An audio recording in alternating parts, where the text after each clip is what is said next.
Hello, ladies and gentlemen. This is SJP, the host of the SJP Files. Have you heard about Anchor? If you haven't heard about Anchor, it's the easiest way to make a podcast. Let me explain. It's free. There are creation tools that allow you to record and edit your podcast right from your phone or computer. Anchor will distribute your podcast for you so it can be heard on Spotify, Apple Podcasts, and many more. You can make money from your podcast with no minimum listenership. It's everything you need to make a podcast in one place. Download the free Anchor app or go to anchor.fm to get started. Once again, download the free Anchor app or go to anchor.fm to get started.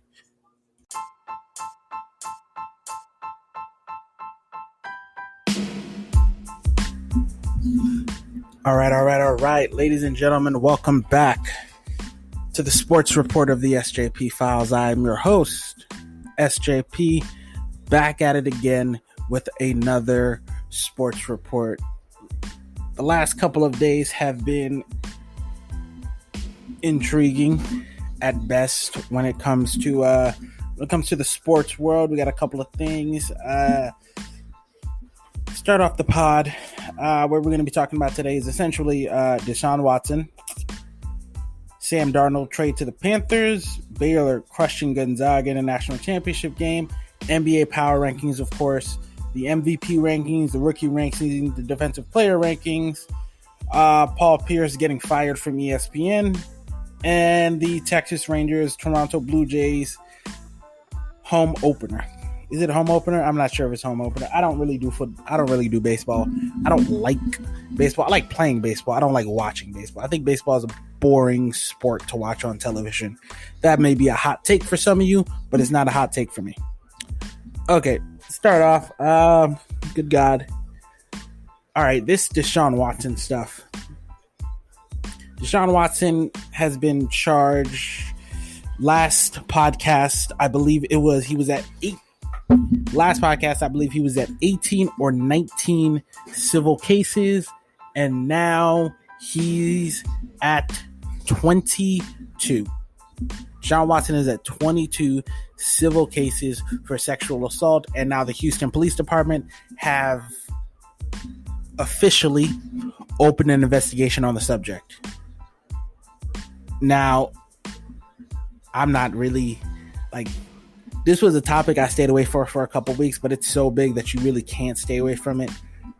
There's a good chance Deshaun Watson's career is over. There's a very good chance his career is over. I wouldn't be surprised if in the next week or two you hear Deshaun Watson has been placed on the commissioner's exempt list, and he won't be playing this year. I can almost guarantee that. He will not be playing football this year, but he may never play football again, honestly. And I know that's kind of contradictory to what I said last week about, the NFL has it's a meritocracy. It's a talent-based league. If you've got the talent, there's almost nothing you can do that's going to keep you from playing football. And Deshaun Watson's one of the 5 best quarterbacks in professional football right now. I mean, Ben Roethlisberger, he caught a similar case in the 2000s, and look at him. It's 2021. It's 2021, and Ben Roethlisberger is about to go into, I forget what year it is, into maybe year 18 or 19 or maybe even 20. I'm not sure. I don't really care. But Deshaun Watson's he may be done. And that's something I hate to say, because I like Deshaun Watson. I love the way he plays the game, but man, these cases, and I said it last week, where there's smoke, there's fire. I mean, this is like an inferno.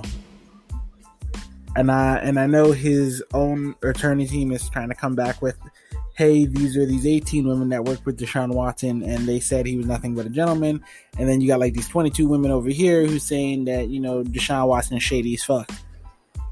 But there's nothing really to say on the subject more than you've already said. He's done. I like Deshaun, but he's kind of done right now. I don't know if he's never going to get this off of him. This will follow him for not only the rest of his career, but the rest of his life. And he's at a point now where the Houston Texans can very much void his contract. In which case, if they did void his contract, he would have to pay back his signing bonus, which is, give me a second to look it up. I forgot what Deshaun Watson's actual signing bonus is. I think it's I want to say $50 or $60 million that he'd have to pay back. 1 second.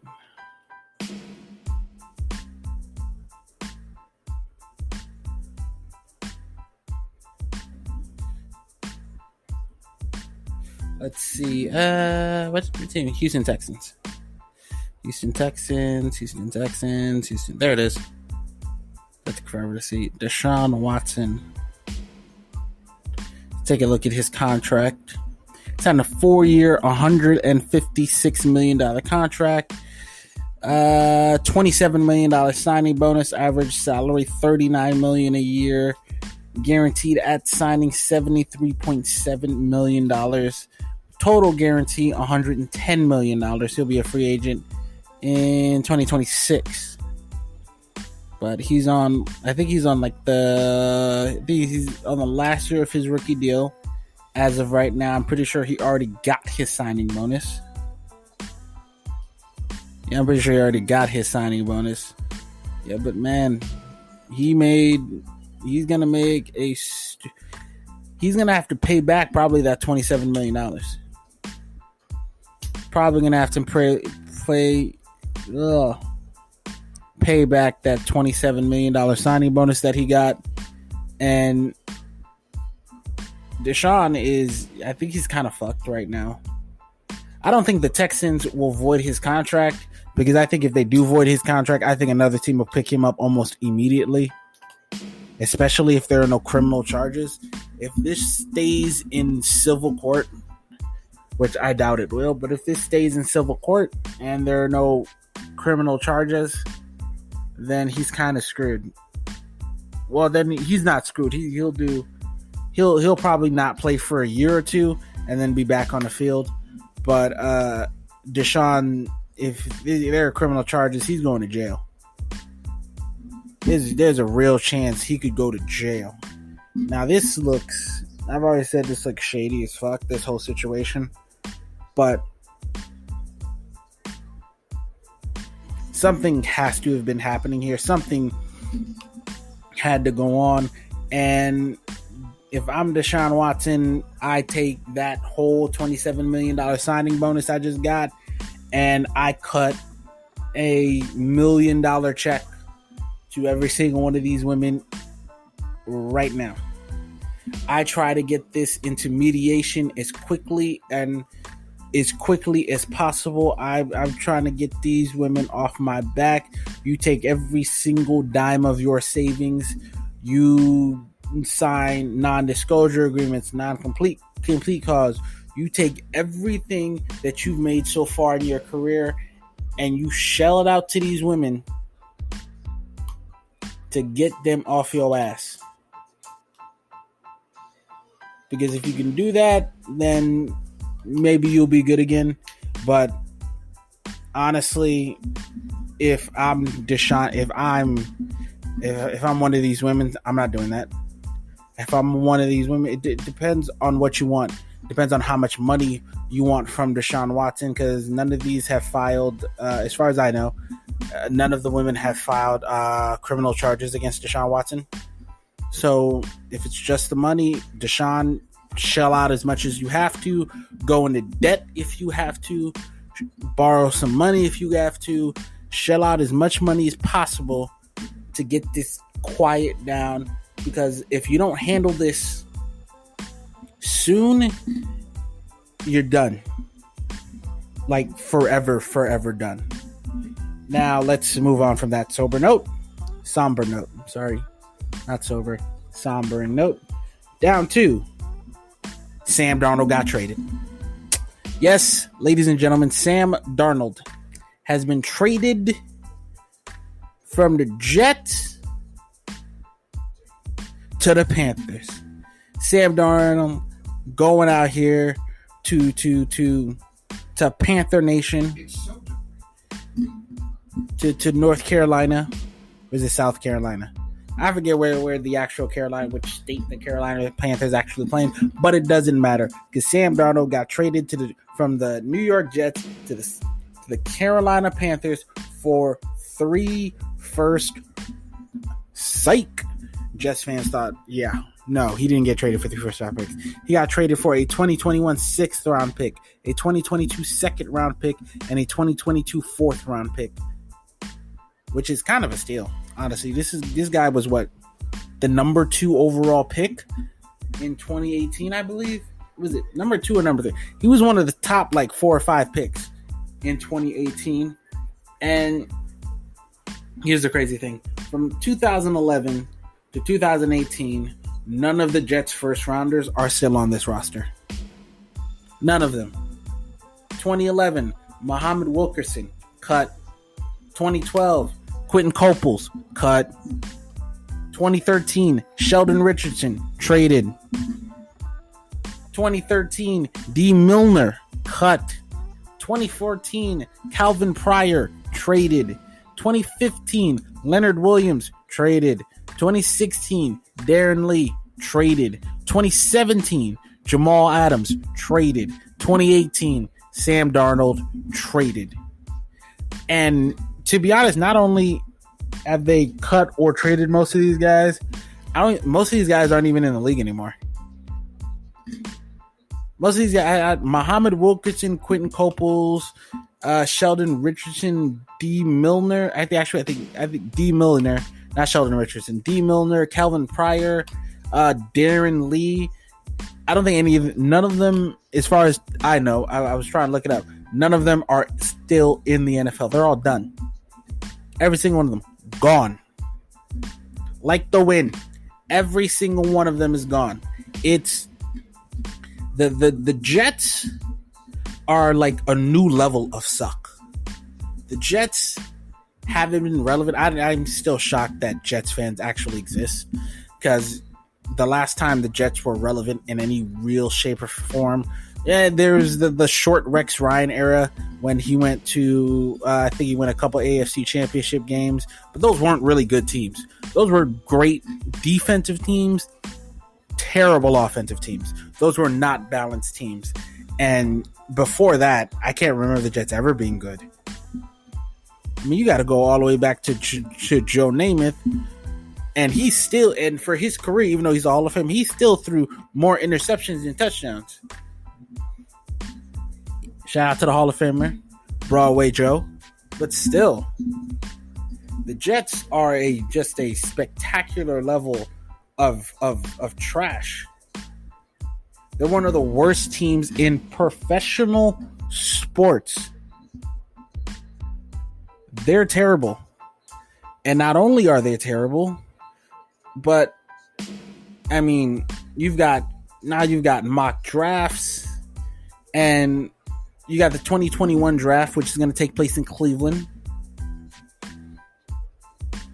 this year. Let me see if I can find any mock drafts. Let's go with Daniel Jeremiah, his 2021 mock draft, which was published earlier this morning. Sorry about that.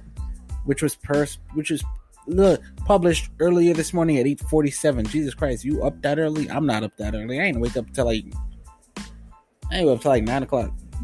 Like 9, 10 o'clock. Anyway. Number 1 overall pick, Trevor Lawrence. Everybody knows Trevor Lawrence is going number 1. He hasn't done his pro day. He's going number 1. Now, most people believe that Zach Wilson is going number 2. Which is, honestly, I think it's a bad idea. I think that's a terrible pick. I think, first of all, the first 4 picks in this mock draft are Trevor Lawrence, Zach Wilson, Mac Jones, Trey Lance, all quarterbacks. How in the hell does Justin Fields fall to 7? How does this guy, who has been the number 2 quarterback in this draft behind Trevor Lawrence for the last 4 years, suddenly get into the draft process and just starts falling behind all these other cats? I don't understand it. Now, as you know, San Francisco traded up to number 3, so they're taking a quarterback. That's you don't trade up that high and not get a quarterback. They're taking a quarterback. Now, why the hell would they be taking Mac Jones is a mystery to me. Instead of Mac Jones, it should be Justin Fields. And at number 4, you got the Atlanta Hawks taking Trey Lance, who's a kid I'd never heard of. But he could be a project behind Matt Ryan for the next year or two. Cincinnati Bengals getting their guy, what's his name? Joe Burrow. Getting their guy Joe Burrow some help with Kyle Pitts at tight end. You've got the Miami Dolphins getting Jamar Chase from LSU. Getting their young quarterback Tua Tagovailoa some help. The Detroit Lions taking Justin Fields. The Detroit Lions taking Justin Fields would be the best thing for them. You could have Justin maybe sit behind Goff for a year if he doesn't just flat out beat Goff in training camp. You got Rashawn Slater, offensive tackle from Northwestern, going to Carolina. See them trying to protect Sam Darnold. Pennell Swell from Oregon. Oregon offensive tackle going to the Denver Broncos. All right, yeah, we got Devontae Smith going to New York. Them help trying to get Danny Dimes some weapons. Patrick Surtain going to Philly. Jace Horn going to the Chargers. Jalen Phillips going to Minnesota. Mekhi Parsons going to New England. Jalen Waddle going to Arizona. Gregory, what was that? Rose? I can't pronounce that dude's last name. Edge rusher, sorry. Going to Miami. What was that? Elijah Vera Tucker going to Washington. Greg Newsome going to Chicago. Christian Darenshaw going to Indy. Let me see if there are any more quarterbacks going in the first round. Yeah, doubtful. There's one more kid who's Elijah Mund, I think his name is. I think he's probably going to be the 6th quarterback taken. But back to the top of the draft. Who in the hell? The Jaguars are taking Trevor Lawrence. That's probably the primary reason that Urban Meyer decided to coach there. Zach Wilson, the Jets taking Zach Wilson would be the most Jets thing ever. Them taking Wilson over Fields, like I said, most Jets thing ever. The San Francisco 49ers, they're not taking Mac Jones. They cannot take Mac Jones as your Justin Fields. They just can't do it. I like the 49ers. I think they're an incredibly well-run team. I think they're incredibly talented. But you cannot take Mac Jones over Justin Fields. And Atlanta, if the 49ers take Mac Jones over Justin Fields, you can't take Trey Lance over Justin Fields. What is wrong with you people? Cincinnati can pass on Justin Fields. Why? Because they have their quarterback in Joe Burrow. The Miami Dolphins have their quarterback in Tua Tagovailoa. The Detroit Lions have Jared Goff, who they're not sure if he's actually good. I'm fairly certain he's not really that good. I think he's an average quarterback at best. So you've got Justin Fields going down to Detroit, which would be a great pick for them. And maybe they did right by what's his name? They did right by I can't remember Matt Stafford. Couldn't remember his name. They did right by Matt Stafford. So I would love to see some good karma show up in Detroit for the Detroit Lions, because they've been bad, but Matthew Stafford's always been really good in that team, and I want to see Justin Fields. I want them to succeed in Detroit. The Miami Dolphins can, blow all the way the hell up for all I care. I'm a Patriots fan, so let it burn, baby, let it burn. Same thing with the Jets. Let it burn. Go ahead, pick Zach Wilson. Pick him. Pick him and watch your franchise burn. You picked the wrong quarterback in 2018, and you're going to pick the wrong quarterback again. Congratulations, Jets.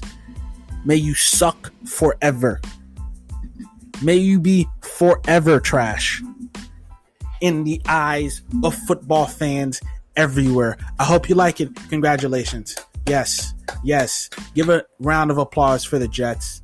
May they forever be trash. Now, with that being said, we're going to take a very, very short break. And after our very, very short break, we're going to get back and we're going to talk a little college basketball with the... Actually, give me like 4 or 5 more minutes.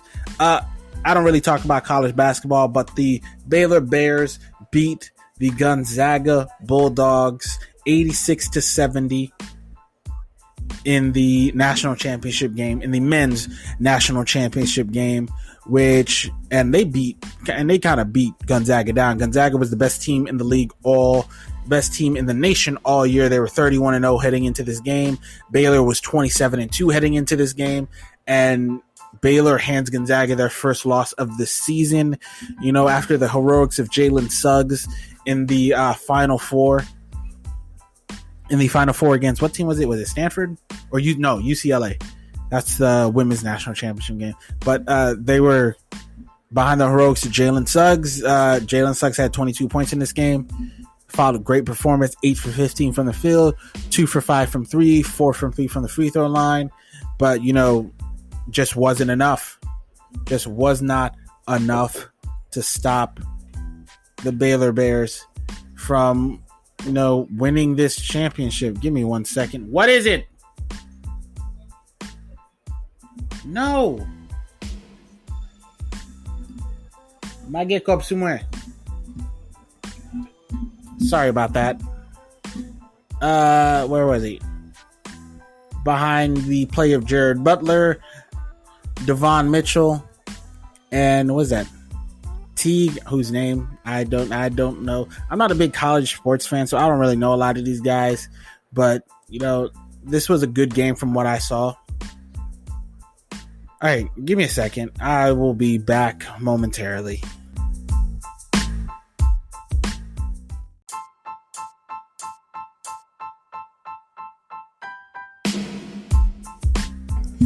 All right. We are back after our, ridiculous interruptions on our last segment.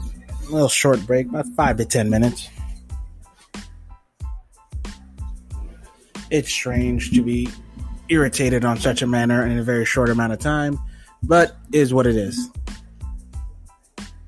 Now, we have moved past pretty much everything to the NBA, the part of the show that I live for. For those of you who don't know, I'm a big NBA fan. It's kind of all I really watch, especially this time of year. I pay attention to the NFL, but the NFL isn't like my thing at this point in the year, though. At this point in the year, it's all about the NBA. I'm all about basketball and regular season. Quick breakdown. Brooklyn Nets at the top of the Eastern Conference, half game up on the Philadelphia 76ers, who just got Joel Embiid back and had a bit of a showdown with Karl-Anthony Towns. Karl-Anthony Towns did poster him, did put Joel Embiid on a poster, but Joel Embiid got the last laugh because he got the win. And Milwaukee Bucks in third place. Atlanta Hawks have moved up to fourth place. The Miami Heat are in fifth place. The Charlotte Hornets are at sixth. The Boston Celtics are at 7. New York Knicks at 8. Indiana Pacers at 9. Chicago Bulls at 10. That's the East. In the Western Conference, the Utah Jazz still up top at 1. Phoenix Suns at number 2. LA Clippers at number 3. Denver Nuggets, who are surging right now. They've won 5 straight. The Phoenix Suns, who have won 6 straight, they're also surging. Phoenix Suns 9-1 in their last 10. The Denver Nuggets 8-2 in their last 10. Denver Nuggets, huge boost after the Aaron Gordon trade. He's been playing very, very well in LA. The Los Angeles Lakers have dropped down to 5th. They're 4-6 in their last 10. Andre Drummond stepped up, got hurt immediately. He had like a toe injury or something. 6th, the Denver Nuggets. Every team in the top half of the Western Conference are all trending in the right direction, while the Lakers are the only team in the top half of the West trending in the wrong direction. Utah Jazz 9-1 in their last 10. The Phoenix Suns 9-1 in their last 10. The Clippers 7-3 in their last 10. Nuggets 8-2 in their last 10. Portland Trailblazers 7-3 in their last 10. You got the Dallas Mavericks who are 7-3. They've won 5 straight. They're like in the 7th place. You got the Memphis Grizzlies who are 6-4 in their last 10. They're at 8. You've got the Spurs and the Warriors who have both lost 3 straight. They're trending in the wrong directions. While the Pelicans, who are sitting at 11, have been playing essentially 500 basketball. They're half a game out of the 10th spot. I think I would not be shocked to see the New Orleans Pelicans, jump ahead in the rankings and maybe knock out the Warriors or the Spurs from making the playoffs. The Golden State Warriors, I know early in the season they were playing really well. Now they're not playing well. They're not terrible. It's not terrible basketball, but they're not playing great ball right now. They don't suck, but they're not exactly. Well, actually, I take that back. They do suck. The Warriors are one of the worst teams in professional basketball right now, and I would hope that they'd be better. I'd hope that they'd be a better team as time goes on, but that's not what's happening.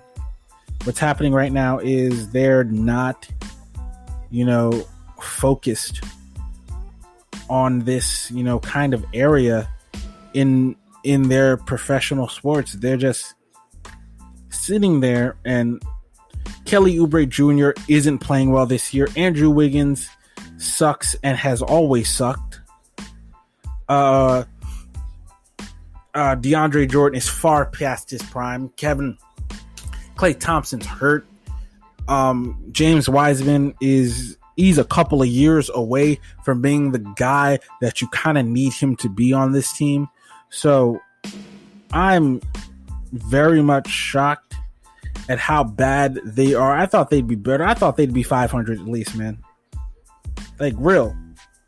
On the raw, I thought I thought they would be at least. I thought they would play at least 500 basketball, and you're just not getting that right now. You're just not. Right, Kia MVP ladder. This was posted on the 2nd. So beginning of this week, or the end of last week. So Nikola Jokic at number 1, 27, 11, 9, 2.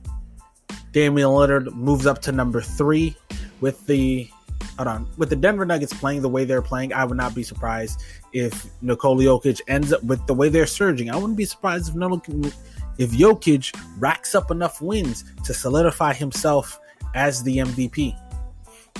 Damian Lillard, he's up at number 2, 30 points, 4 rebounds, 8 assists. James Harden is at number 3, 26 points, 8 rebounds, 11 assists. James Harden is, he just missed his 3rd game. Tightness in his right hamstring. He just missed his game. He played in the first couple of minutes against the New York Knicks.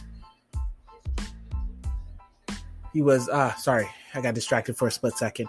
But he was playing against the New York Knicks, aggravated that hamstring. He's out again, so he can miss some time with Kevin Durant, who warmed up, but he didn't play. Kevin Durant still hasn't played in like 6-7 weeks, which worries me because I think they've only played about 8 games together, the 3 of them.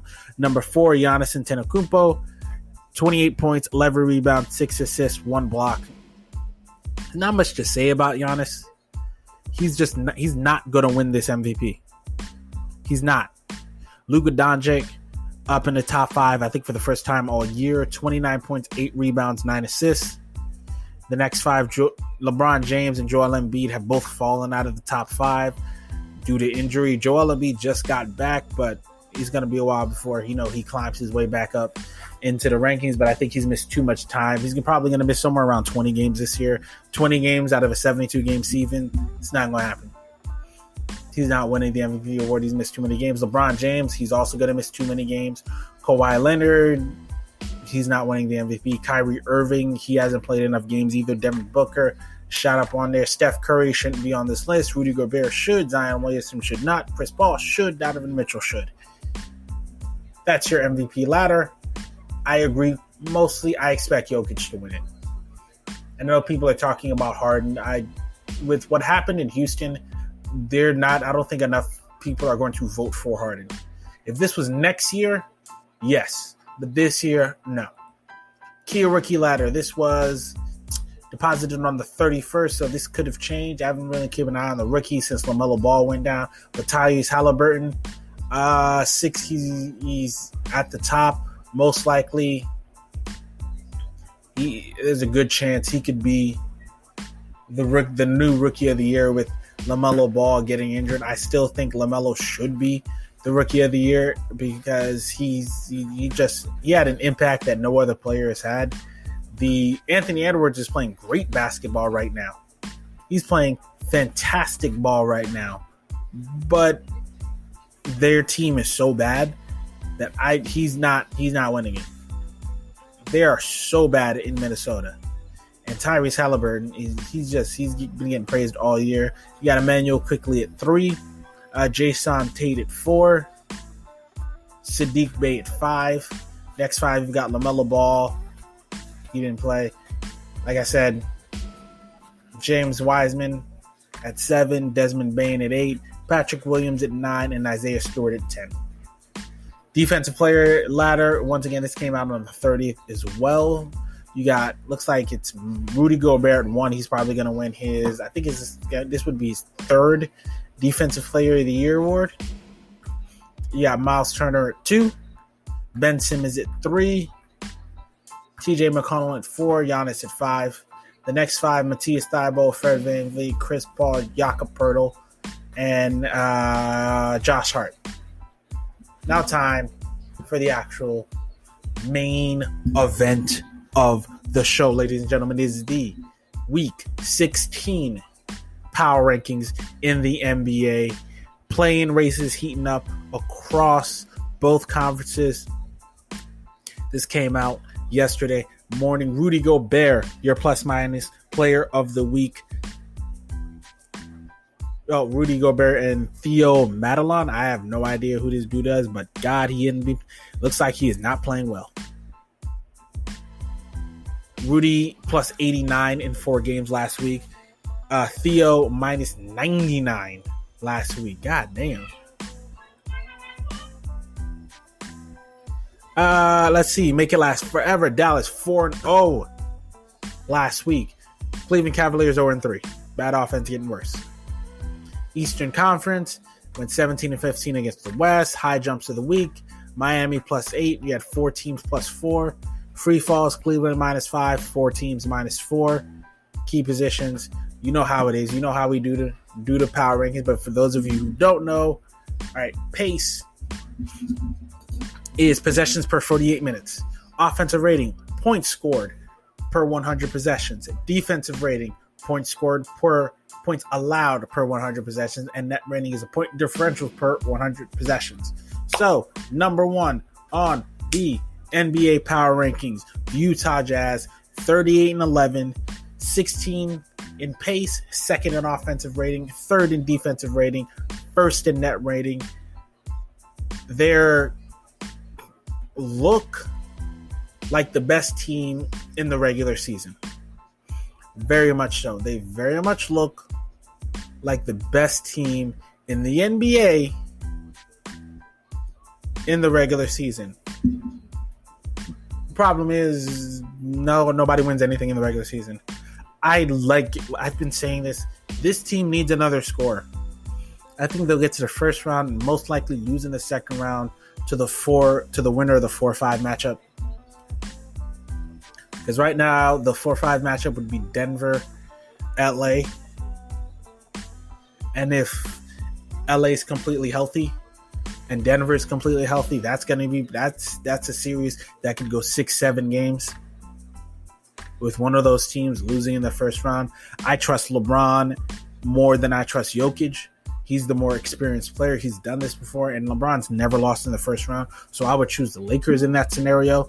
And I think a fully healthy Lakers team would crush a Utah Jazz team. I mean, crushed them. Like 5-1 crushed them. I don't think they have the firepower to go toe-to-toe with the Lakers in a 7-game series. I just don't think they've got that kind of firepower. And as much as I like the way that they play, it's beautiful basketball. It really is. It's motion, and you've got your singular star player, and you've got a great defense. You need more scoring. You need another guy who can get his own shot like Mitchell, and you don't have that. So I don't see this is a duo league, and I knew the other half of your duo is Rudy Gobert, but Rudy Gobert can't score 25, 30 points a game, and that's the problem. Phoenix Suns move up from number 6 last week to number 2. They're 25th in pace, 7th in offensive rating, 2nd in defensive rating, 2nd in net rating. The Phoenix Suns have just I'm trying to figure out what words to put into to put it in for the Phoenix Suns. Like I said, 9-1 in their last 10. They've won their last 6 games. They're 35-14, 18-8 at home, 17-6 on the road. I mean, they're 5-2 in their division. They're playing great basketball right now. Coming fresh off a win against who was it last night? Who the hell did they beat the brakes off last night? I'm trying to remember who they beat last night. The Houston Rockets. Hey, they didn't beat the brakes off the Houston Rockets, but they beat the Houston Rockets 133-130. You had nice games. You had nice games from Devin Booker, who gave you 36 points. DeAndre Ayton in the paint gave you 27-10, 27-11. Chris Paul gave you 19-11. Mikal Bridges gave you 20 points. Man, they're a deep, well-coached, well-led team. They're, like I said, deep, well-coached, well-led team. They're one of the best teams in the NBA, and I would not be surprised to see them in the Western Conference Finals this year. Chris Paul, I think this is a great chance because with all the injuries happening, I think this is a great chance for Chris Paul to maybe even get himself a ring. Because I think they can beat the Utah Jazz. I have no problem saying I think they can beat the Utah Jazz. I trust Chris Paul a hell of a lot more than I trust anybody on the Clippers. I'm kind of hoping they don't meet the Nuggets or the Lakers. A fully healthy Lakers team, I think, is the best team in this conference, bar none. I think they're the best. A fully healthy Lakers team, I think, is the best team in the NBA because I think they got 2 of the 5 best players in the NBA. But the Lakers aren't healthy right now. LeBron's still recovering from that high ankle sprain. AD is still recovering from that Achilles sprain. He'll probably be out for another week, maybe even 2. LeBron's still looking at 3 to 4 weeks out. So by the time, hopefully, the other Lakers, Kyle Kuzma, who just came off a 30-point game, Dennis Schroeder, hopefully, they can get Andre Drummond back early, Marc Gasol, all those guys. Hopefully, they can keep this team afloat. Maybe they're probably, by the time LeBron James gets back, they're probably going to be in the 7th seed. Because the Portland Trailblazers, like I said, are surging. The Dallas Mavericks are surging. Trailblazers are a half game back. I expect the Trailblazers to move up from 6 to 5 this week. The Dallas Mavericks are 2.5 games back. I probably expect them to move from 7 to 6 in about a week or 2. Because the Lakers are going to lose a couple games, man. They're going through a rough patch right now. And I know a lot of teams are going to take advantage of that. Houston Rockets, you had Jae'Sean Tate, 18 points to rookie. Kelly Olynyk, 21 points. Christian Wood back at it again, 23 points. You had Kevin Porter Jr. in the starting lineup, 20 points. He's been playing very, very good basketball. 15 points, 3 rebounds, 6 assists for the Houston Rockets. Last couple games, he had 10 points, 20 points, 12, and 20. He's a good player. And I think he's just got a bad rep in Cleveland, and it kind of just spiraled out of control for him. But with that being said, on to number 3, the Brooklyn Nets, my Brooklyn Nets, 34 and scratch that, 35 and 16. Sorry, 12th in offensive rating, 12th in pace, first in offensive rating, 25th in defensive rating, 8th in net rating. I'm not happy about this. The Nets have made a lot of signings. You know, Kevin Durant hasn't played in about 6-7 weeks. He's played, I think, 19 games on the whole season. He warmed up last night, but he didn't play against the New York Knicks.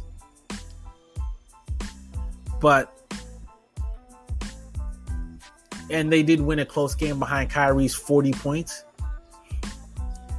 And Joe Harris and Jeff Green and LaMarcus Aldridge, but still. LaMarcus Aldridge almost played 30 points. Nicholas Claxton only played 16 points. DeAndre Jordan didn't play, which is good. Bruce Brown, 21 points. James Harden James Harden only played 4 minutes. Kyrie Irving dropped 40. Jeff Green dropping 23. And Joe Harris giving you 16. Great play. And I know people like Brandon Marshall on First Things First in the morning on Fox Sports 1 is, consistently talking about, the only thing that matters is, can you put it in the bucket? That's not the only thing that matters. You got to be able to get stops. Because some nights your shot's not falling. You got to be able to get stops.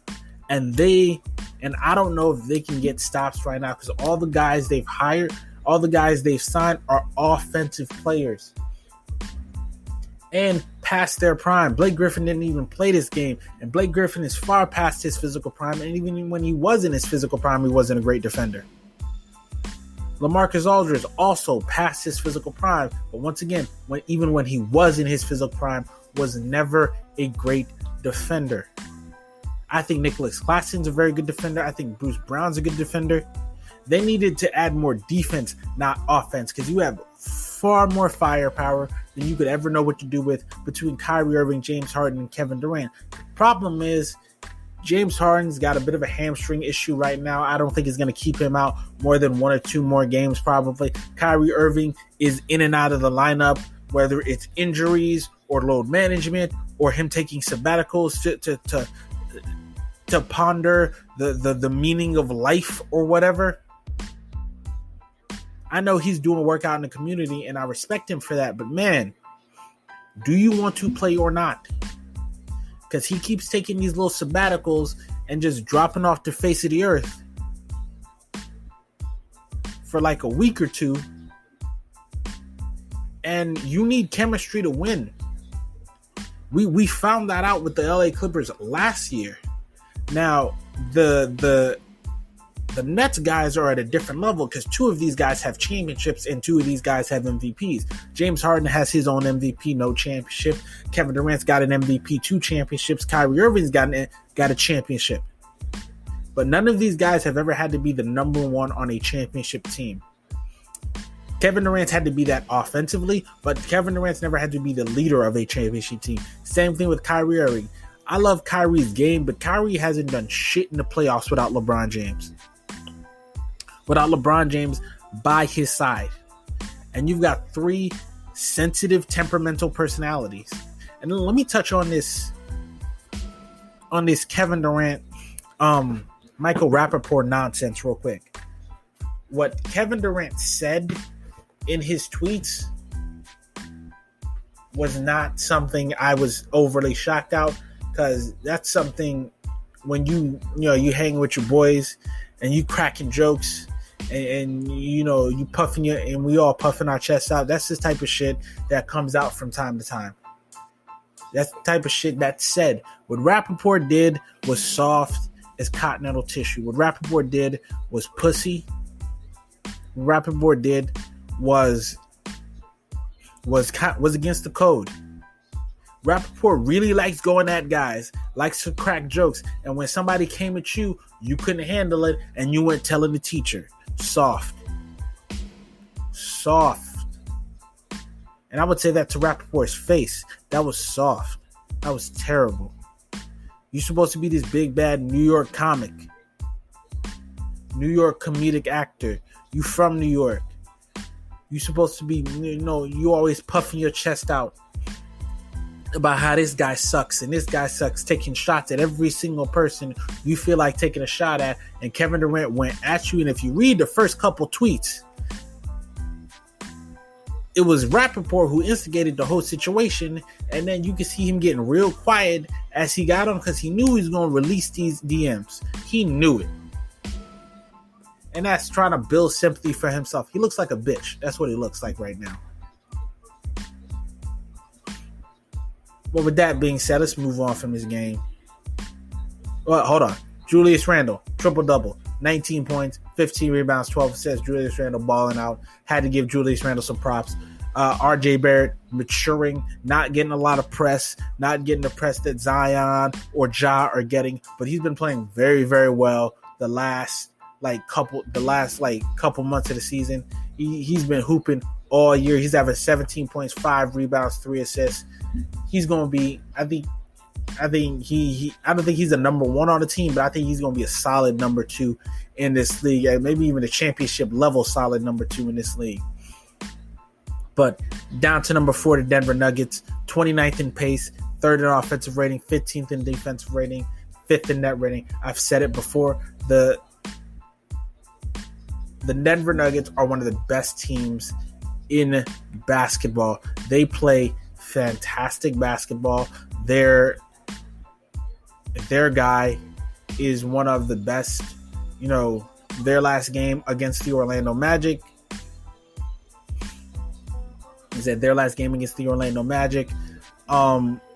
Playing fantastic ball. Michael Porter Jr. gave you 20 points, 12 rebounds. Aaron Gordon gave you 24 points in this game. Nikola Jokic,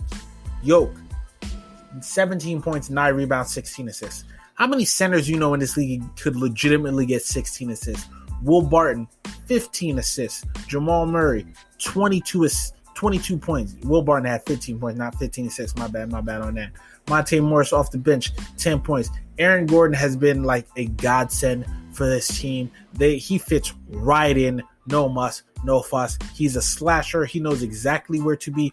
And Jokic knows exactly where to put the ball to get him his shots. And that's kind of opening the floor, allowing other guys to work, allowing Jamal Murray to get more open shots, allowing Michael Porter Jr. space to work. Because Aaron Gordon is great in the middle. He's great slashing, but he can also put the ball on the ground, get to the hoop. He can also spot up for 3-point shots.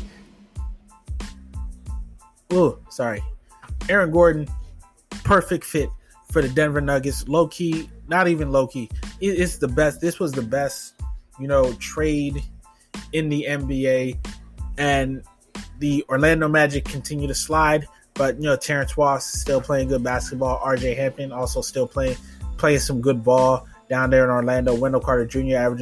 got 16 points, and Chuma Okoye gave you 19 points. James Ennis gave you 17 points. Mo Bamba gave you 11 points. I think they're pretty much done with him. I really do. I think they're going to go behind Wendell Carter Jr. and probably try to trade Mo Bamba. I think they're going to wait Otto Porter out. Same thing with Michael Carter Williams. And those guys are going to be done. Now we're about to hit number 5, the Milwaukee Bucks. We're the Milwaukee Bucks. 7-3 of the last 10. They've won their last 3 games. The thing about the Bucks is it does nothing really for me. I like the Bucks. I think they're a really good team. Their last game against the Sacramento Kings, Giannis didn't play. Drew Holiday gave you 33 points. Brook Lopez, 26 points. Chris Middleton gave you 16 points. Dante DiVincenzo had almost a triple-double. He gave you 12 points, 14 rebounds. The Sacramento Kings, they're kind of like a dumpster fire right now. They just are. They're kind of like a dumpster fire right now. Tyrese Halliburton in the starting lineup, 12 points, 11 rebounds. Playing very good basketball. playing great rookie ball. I think it's a team you need probably. I'm pretty sure Bill Walton's still their coach. They need a new coach. I think that's the thing that's kind of holding them back right now. They need a new coach. And the Milwaukee Bucks are still the Milwaukee Bucks. They're still a team that are probably going to end up facing. They're right now in the 3-6 matchup. They'll face probably Charlotte. Hopefully LaMelo Ball's ready to go by that time. But it doesn't matter if they play the Philadelphia 76ers or the Brooklyn Nets. I don't think they can beat either one of those teams in the second round. So they're kind of stuck. This team needs they need somebody. They need something else. And I don't know what that is. I don't know if it's Giannis needing to get a better offensive game or if it's one of these other players playing better basketball. But they need something new. They need something very, very new soon. And I know they're trying, but the moves, and I like the Drew Holiday move, but it just doesn't seem to be enough right now. It's just not enough right now, especially with the way that the Sixers are playing and the way that the Nets have loaded up. That being said, we're going to take a quick break, and then we'll be back with the rest of the power rankings. That was the top 5. Now we're going to move on to the rest of the top 10 and hopefully the rest of the power rankings.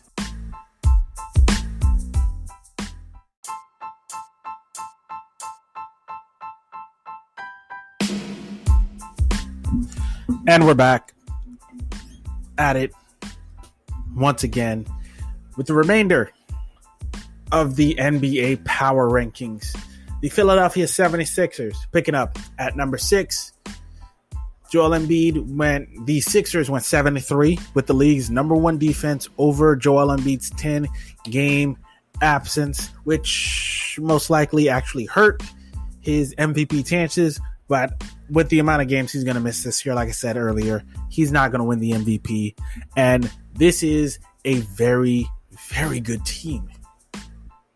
The Philadelphia 76ers are one of the best teams in basketball. Now, I know they lost their last game to the Memphis Grizzlies, and in a game they probably had no real business in losing. But Joel Embiid didn't play, which is one of the reasons he came back for the game against the Minnesota Timberwolves, which is the game I'm really going to look at because that's the game, they're back. For the Minnesota Timberwolves, Karl-Anthony Towns, 39 points, 14 rebounds. Still an L. Anthony Edwards, 27 points. Still an L. They still caught that L. Joel Embiid back for the first time in, like I said, 10, 11 games. 24 points, 8 rebounds. Not a great shooting night. Bad shooting night from 3. But Tobias Harris has been balling out all season long, averaging 21 points, 7 rebounds, 3 assists. This has been a transformative year for my view on Tobias Harris. Him with Doc Rivers, that's like a match made in heaven. Those two are essentially made for each other. They work together. It's a fantastic kind of showing between these two players, between this player and this team, or this player and this coach, for lack of a better term. Great play for both guys. I mean, Doc Rivers, I feel like is showing what a good coach. Now, I've said this before on this show. I'll say it again. Doc Rivers, I think, is overrated as a coach, but he's a good coach. I said he's overrated. That does not mean he's a terrible coach. He's a good coach. I think he's just a little overrated for the way that some of these sports talk people talk about him. But this is a championship level team, and they've been relatively healthy, with the exception of the Joel Embiid injury. They've been relatively healthy all year long. And because they've been so healthy and because they've got cohesiveness, I would not be surprised if this team ends up beating the Brooklyn Nets. I would not be surprised. I'm very impartial on my show. You know this. I would not be surprised if the Philadelphia 76ers are the team representing the Eastern Conference in the NBA Finals. I think this is their time, because I think this is their real chance, because the Nets don't have a great defense. They don't have anybody who can stop Embiid. I don't even think they got anybody who can stop Simmons really from getting to the rim. You could put Kevin Durant on Tobias Harris, or you could put Kevin Durant on Ben Simmons. But who's guarding? I would probably put James Harden on Ben Simmons. Especially because, I don't know what to do. Because you got to guard Tobias Harris, because Tobias Harris is a legit scorer. You got to guard Harris. Then who's going to guard Embiid? They might not have as much dynamic firepower as you do, but Ben Simmons is the best perimeter defender in the NBA right now. So he's going to give, whether it's Harden or Durant, he's going to give them some problems. He could take, Harden, who sometimes shoots 6, who sometimes you'll give you those nights where he shoots like 10 for 15. If you can make Harden shoot 10 for 30, take 15 more shots to get the same amount of points, then you've done your job as a defender. Your job as a perimeter defender, especially on on all-time great scorer, my job isn't to make you go 0 for 10. My job, if you normally go 10 for 18, my job is to turn that 10 for 18 into 10 for 28. My job is to make you take 10 more shots to get the same amount of points. That is my job as like a defender. My job isn't to stop you from scoring. My job is to make your job scoring harder. My job is to make you expend more energy to get the same amount of points that you normally do. If you average 35 points on 45% shooting from the field, my job is to make you get that 35 and 35% from the field. That's a good night for me. Because if I can make you expend more energy and take more shots, then I've done my job. That gives my team more possession, more chances to enhance the lead or chip the lead down. And I think that's going to be the major problem when these two teams match up. LA Clippers at number 7. What's their record in the Western Conference again? They're third. I know they're the third seed. They're 33-18 right now. 7-3 in their last 10. They won their last game. Let me check who they played. They played the Lakers their last game. No, did they play the Lakers their last game? No, they played the Trailblazers tonight.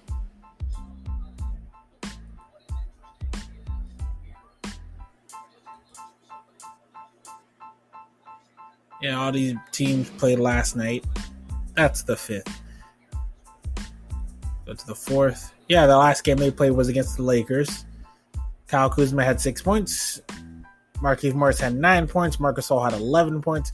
Montrezl Harrell had 19 points, and THT had 16 points. They're the only two guys in double digits. We have Paul George with 16 points, Kawhi Leonard with 19 points, Marcus Morris with 22 points. This was a nothing game. A nothing game that didn't matter.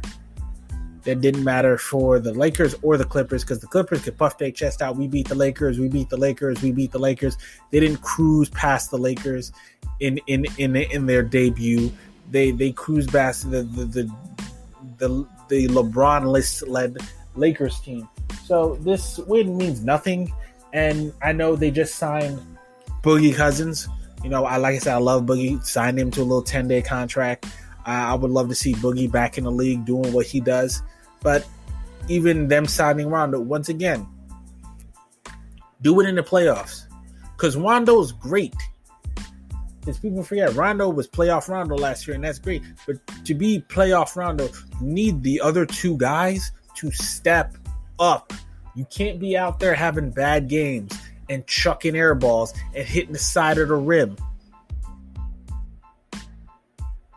These two guys in Paul George and Kawhi Leonard have some serious makeup to do in the playoffs. And until they get to the playoffs, because it's not even the first round either. It's the second round. When you get into the second round, that's when you have to show me something. Until then, I could care less about what move they pull. Until then, whatever move they pull is irrelevant to me. Number 8, the Dallas Mavericks. The Mavs, 28-21. They won their last game last night. against the Utah Jazz. And I love me some Luka Doncic. They won the game 111-103. Luka, 31 points, 9 rebounds, 8 assists. What's his name? Kristaps Porzingis, still out with an injury. Again, Dorian Finney-Smith, 23 points. Josh Richardson, 17 points. Tim Hardaway Jr. and Jalen Brunson, 16 points and 20 points respectively. The Utah Jazz, you had Mike Conley give you 28 points. Donovan Mitchell had a really bad game. He's an inefficient scorer. He's a volume shooter. He really is. He does not have great percentages. And even though Rudy Gobert gave you 14 points, 15 rebounds, they need – how many times I got to say this? They need another scorer. And I like Jordan Clarkson coming off the bench, but he's not that guy. And neither is Mike Conley. Mike Conley's a really good to great player. Actually, let me take it back. He's a great player, but he's not a scorer. He's a good defender. He's a great passer. He's not a scorer. And that's what you need. You need a scorer, a bona fide scorer who can get you a bucket in crunch time. And Donovan Mitchell's the only guy on that team, the only guy who on any given night can give you 25, 30, 35 points. And with that, you're not getting past the second round.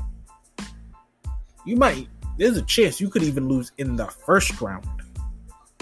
Because with the Lakers sliding the way they are, if the Lakers wind up, in the 8th seed, you're losing in the first round. I don't think the Utah Jazz don't want to see the Lakers in the first round. The Phoenix Suns don't want to see the Lakers in the first round. The LA Clippers don't want to see the Lakers in the first round. Those three teams are hoping that LeBron James and Anthony Davis get back healthy, because I don't think either one of them want to see the Lakers, a fully healthy Lakers team in the first round. Because Clippers, and I hope it's the Clippers, get knocked out in the first round by the Lakers y'all been talking so much shit about for the last 2 years. We'll move on to number 9, the Portland Trailblazers. Once again, same 7-3 in their last 10 games. They're surging right now. I know they just lost their last game against, who was it? Who did they lose their last game against? I'm trying to remember, and it's skipping my goddamn mind about who the last game the Portland, doesn't matter. Because it doesn't matter at the present moment. But the Portland Trailblazers been hooping. Portland Trailblazers been hooping. I know they played the Lakers. Yeah, last game they played was against the against the Oklahoma City Thunder, 133-85. They played the LA Clippers tonight. That's a game that'll be telling. On Thursday night, they play the Utah Jazz. That's another telling game between the top half of the Western Conference. Those two games are going to be very important to see just where the Portland Trailblazers really fall in the hierarchy of the Western Conference when they're completely healthy. And right now, they're healthy. Memphis Grizzlies at 10. They're in the top 10 for the first time this year. 6th in pace, 18th in offensive rating, 7th in defensive rating, 12th in net rating. 6-3 over the last 16 days. All 3 losses have come to Utah. Wow, that's wild. How you lose to Utah 3 times in 2 weeks? I'll tell you how you lose to Utah 3 times in 2 weeks, because y'all going to lose to Utah 3 times in 2 weeks if you manage to get into the playoffs, because right now they're sitting at 8, so they would play Utah in the first round, and they would get waxed by Utah. They would get waxed 5-1. If not 4-0. I think John Morant could get him a game. But I'm not optimistic. I'm really not optimistic that he could get them a game. But with that being said, I really like the way they're playing right now. They're a very good team. Good, young team. They drained 35 3-pointers against the Wolves and the Sixers over the weekend. They made 15 3-pointers in a game this season. One of the 5 remaining. They're a good team. Not a great team. Good team. Lakers fall outside the top 10 for the first time this year. 18th in pace, 20th in offensive rating, number 1 in defensive rating, 7th in net rating. Still one of the top 10 defense. Still arguably the best defense in the NBA right now. But the Lakers are falling. They've slipped from 2nd to 5th place since LeBron,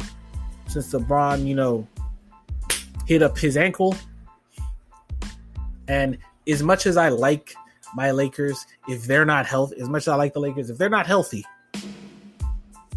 they're going out in the first round. They might not even make the playoffs if they're not healthy. Because remember, if they fall below 6, which they probably are, you got to get into that play-in tournament. And I don't think they could beat any of those 4 teams right now. Any of the other 3 teams right now with the roster as currently constructed. The roster currently constructed is not only not a 500 team, that's a top 5 lottery pick team. That's how bad that team would be. But there's not much more you could say about it. The Atlanta Hawks at 12, they moved up into the top 15 for the first time this year, I believe. They're 26 and 24. They've moved up into the top 4 of the Eastern Conference while being 2 games above 500. The East from 4 to 8 are all separated by 2 games? Actually, a game and a half. Because Atlanta is 8.5 back. Miami's 8.5 back. Charlotte's 9 back. Boston's 9.5 back. New York's 10 back. So yeah, all a game and a half separating seeds 4 to 8. Eastern Conference has a middle log jam that's gonna probably hurt somebody. And the top 3 teams in the East are clear cut. They're the Milwaukee Bucks, the Philadelphia 76ers, and the Brooklyn Nets. That's your top of the Eastern Conference. Atlanta, although with their new temporary coach, Nate McMillan, they're playing very good basketball right now. They're going to lose in the first round. Whether it's the Miami Heat or they fall down to 6 and they play the Milwaukee Bucks or the Philadelphia 76ers or the Brooklyn Nets. I don't care who they play. I think they get knocked out in the first round. 13, the Miami Heat.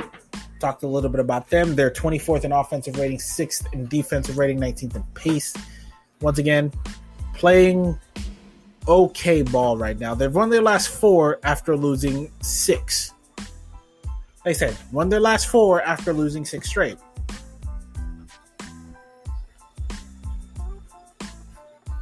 Although they're playing better, they're still haven't found really their sea legs yet.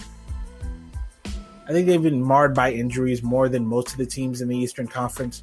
So they're just finally starting to get healthy, maybe at the right time. San Antonio Spurs at 14, the Boston Celtics at 15, disappointing.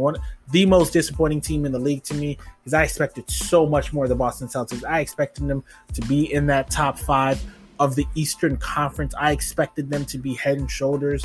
I expected the Nets, the Sixers, the Bucks, and the Celtics to be head and shoulders above the other teams in the Western Conference. And the Boston Celtics, this might be a hot take, but the Boston Celtics need a new head coach. Yep, I said it.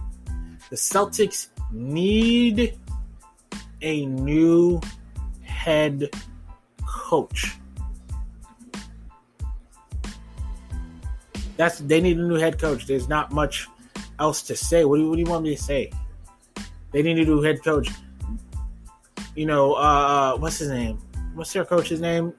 Coaches whose name escapes me right now. The Boston Celtics head coach. He's great at coaching players with a lot of heart, but not a lot of talent. He's not so good at coaching players who are talented, know they're talented. You've got 2 guys who are among the top 25 best under 25. These are 2 of the top 15 to 20 best players. I'd put top 20. 2 of the top 20 players in the NBA right now in Jaylen Brown and Jason Tatum. and you're 500? We're 50 games in, and you're 500? That's a bad sign. Brad Stevens could get fired at the end of this year. If they lose in the first round, I think he's done. If they lose in the first round, he's done in Boston. It's over for him in Boston. He's gonna have to find a new team. Number 16, the Charlotte Hornets, still playing well after some, like I said, they're still playing well after the injury of LaMelo Ball, but they just lost Gordon Hayward with a foot injury on Friday. Both guys looks like they'll be out long term. So their first full game without Gordon Hayward, they lost by 30 to Boston. They could very well fall out of the top 5 of this draft. They could very well fall out of the playoff picture because they're a good team, good, young, talented team. But LaMelo and Gordon were kind of the leaders of this team. So I don't know. They're going to slip. I don't know how far they're going to slip. Number 17, the New York Knicks, the Knickerbockers. 21 in offensive rating, 4th in defensive rating. 18th, the New Orleans Pelicans, adding Isaiah Thomas for the first time. He hasn't played in years. I don't think he's played in like a full calendar year. Actually, I think it's been more than a calendar year. But adding Isaiah Thomas, you give him some minutes, Isaiah will give you some points. 19, the Golden State Warriors, who are crashing and burning right now. Sacramento Kings at 20, Indiana Pacers at 21. Chicago Bulls at 22, Orlando Magic at 23. They're in a full rebuild. Detroit Pistons at 24. They're also in a full rebuild, but they're still fun to watch. Oklahoma City Thunder, they're in the middle of their rebuild. The Toronto Raptors, Oklahoma City Thunder pretty much sat Al Harrington for the year, essentially. Toronto Raptors, because they want to go with their young core. Toronto Raptors at 26, Washington Wizards at 27. At 27, another incredibly disappointing team. I thought Russell Westbrook would be able to uplift this team into the playoffs, but not even Russell Westbrook and his tenacious attitude is able to drag the Washington Wizards from mediocrity into relevancy. 29, the Minnesota Timberwolves, worst team in the league. 28, Cleveland Cavaliers. And 30, Houston Rockets, who just got back Christian Wood, but they traded Victor Oladipo and Bradley and John Wall in and out of the lineup. And like I said, Victor Oladipo traded. They're done. The Houston Rockets are officially tanking, going into essential full rebuild mode. Full rebuild. I wouldn't be surprised if they try and trade John Wall, but nobody's touching that contract. But I still don't think anybody's touching that contract. I don't know how Washington got Houston to take that contract. But that's the contract. Ladies and gentlemen, that is it for the NBA Power Rankings. You have heard. I have spoken. That's the Power Ranking. Quick up. The ESPN just released their best 25 under 25 ranking of potential young stars. You had Luka at 1, Zion at 2. I'm just do the top 10 real quick.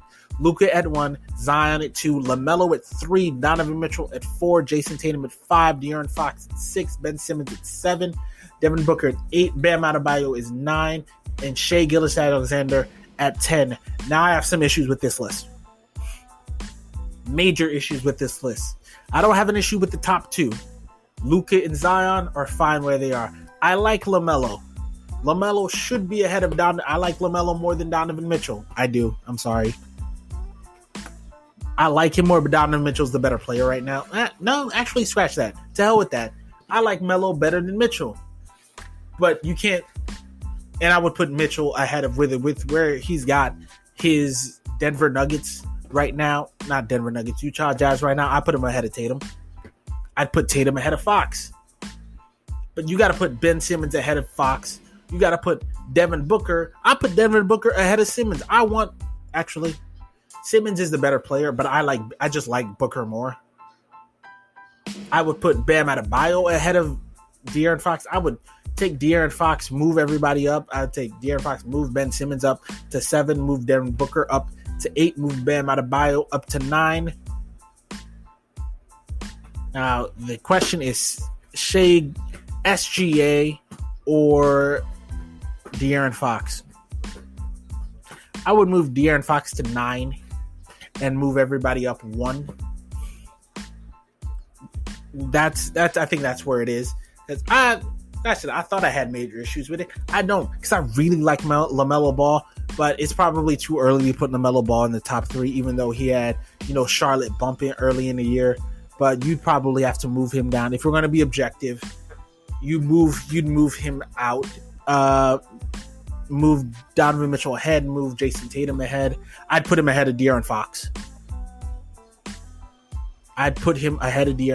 So you'd put Simmons above both of them. You put Booker ahead of both of them. Bam Adebayo is probably where I would stop. So I would put Booker. I would put Simmons at 8. And I'd put Mitchell. I'd put LaMelo Ball at 8. Simmons at 7, and Booker would be 6. Fox would be out of the top 5.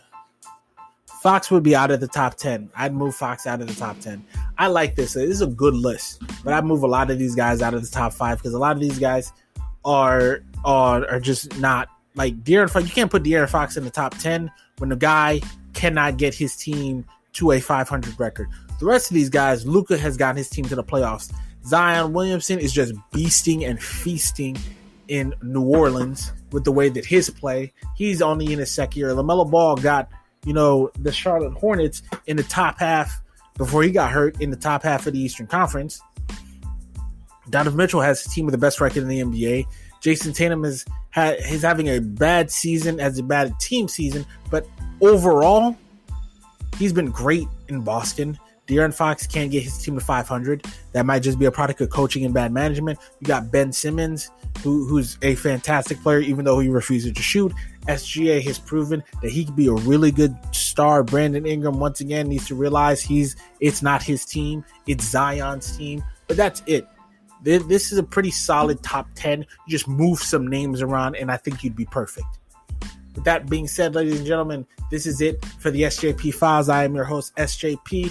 This is the Sports Report, and we will see you next week.